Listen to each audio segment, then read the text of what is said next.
It was the year 1324. Somewhere in the middle of the Sahara Desert, a caravan stretching far beyond what the eye could see. Thousands of people, hundreds of camels, each carrying chests and sacks. What could be inside? Gold, of course.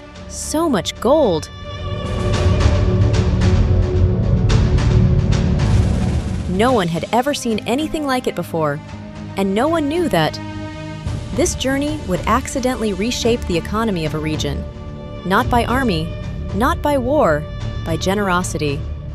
Imagine waking up one morning to find the value of gold suddenly plummeting.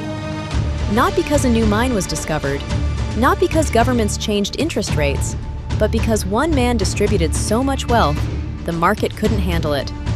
It seems impossible. However, historians believe a very similar event occurred more than 700 years ago.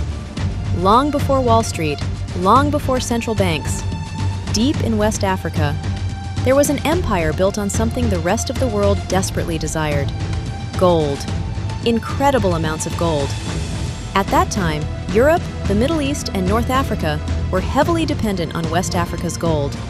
And at the heart of this trade was the Mali Empire. Its ruler had inherited an already unimaginably wealthy kingdom, but he transformed it into something even more magnificent.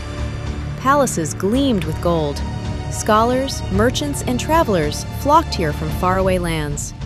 Its armies guarded the trade routes stretching across the desert. Its cities became symbols of wealth. But outside of Africa, its name was almost unknown, until it decided to embark on a pilgrimage. In 1324, the ruler announced his journey to Mecca.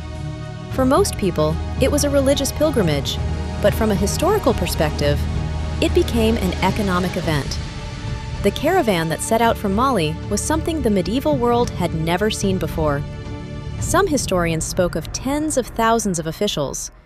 Others spoke of servants in silk garments, camels laden with gold, horses adorned with precious fabrics. Crowds gathered to watch the caravan pass. Merchants abandoned their shops. Children climbed onto rooftops. People whispered the same question: who is this man?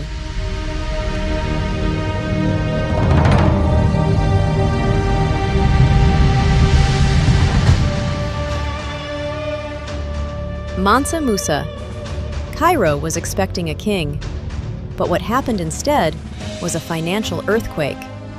Wherever Mansa Musa went, he distributed gold to the poor, to merchants, to scholars, to anyone who asked. Gold rained down on the city. Trade boomed. The markets were overflowing. Everyone became rich overnight. But then, something strange happened. As the amount of gold flowing into Cairo increased, its value decreased. Gold wasn't becoming more valuable, it was becoming commonplace. Prices began to fluctuate. Merchants adjusted their businesses accordingly. According to various historical sources, these effects lasted for years. One man's generosity, unknowingly, had plunged one of the richest cities in the medieval world into chaos. Consider this for a moment. He wasn't an emperor raising taxes. He wasn't an invading army.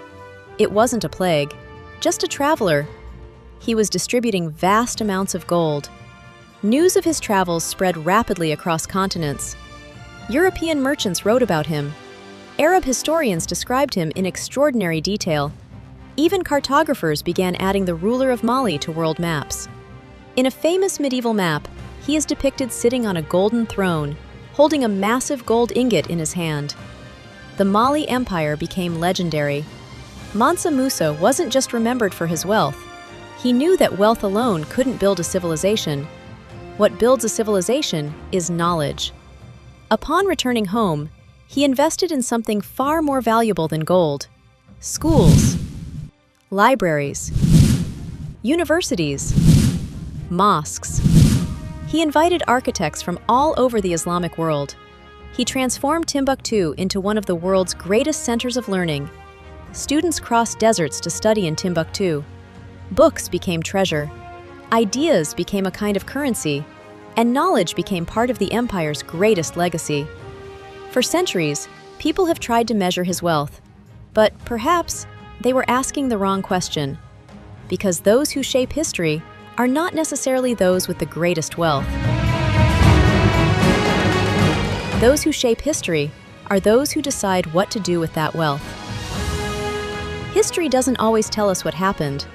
Sometimes it tells us what to look at. Look closer.